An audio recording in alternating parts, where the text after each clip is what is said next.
Well, good evening and welcome to Tucker Carlson tonight. Democrats say they despise Donald Trump. They seem to mean it. They tell us they'll do anything to prevent him from continuing as president. But if that's really true, why are they working so hard to sabotage their own chances of replacing him? Why are Democrats suddenly saying things that all but guarantee Trump's reelection as president? In just the past few months, Democrats have said things that are so out of the mainstream that it's very hard to imagine voters will back them. Just last night on CNN, watch Bernie Sanders, the frontrunner, endorse voting for felons who are currently behind bars. Watch this. If somebody commits a serious crime, sexual assault, murder, they're going to be punished.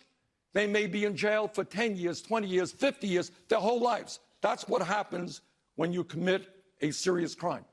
But I think the right to vote is inherent to our democracy. Yes, even for terrible people. Terrible people. So how terrible is Sanders talking about? Cannibals? Convicted spies? How about terrorists who kill children? Oh, yes, said Bernie Sanders. They get the vote, too. Unlike the First or Second Amendments, that's in the Constitution. Senator Kamala Harris seemed to agree with that. But people who are convicted in prison, like the Boston Marathon bomber, on death row, people who are convicted of sexual assault, they should be able to vote? I think we should have that conversation. Okay, let's have that conversation.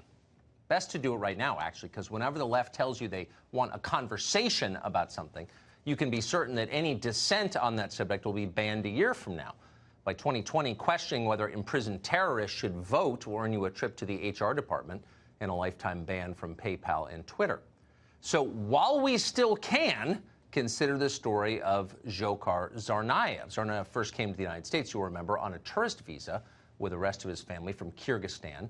All of them promptly claimed asylum here. They were given it.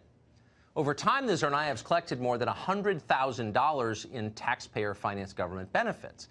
In 2012, Tsarnaev received U.S. citizenship, and then, less than a year later, he murdered 3 people and maimed hundreds with a pressure cooker bomb at the Boston Marathon. Now he's on death row.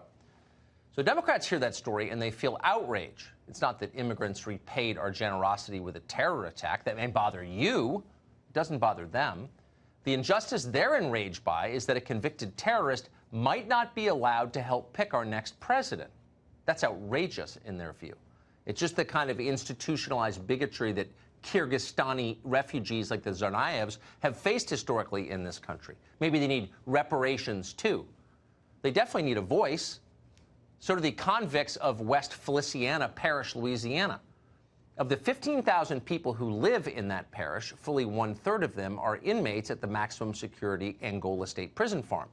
They are the single largest block of voters in the area. According to Bernie Sanders, this is bad because they're being denied democracy. That's racist. Once Bernie Sanders is president, they'll be able to elect the city council and the sheriff, maybe the warden too. That's the kind of progress we're talking about here.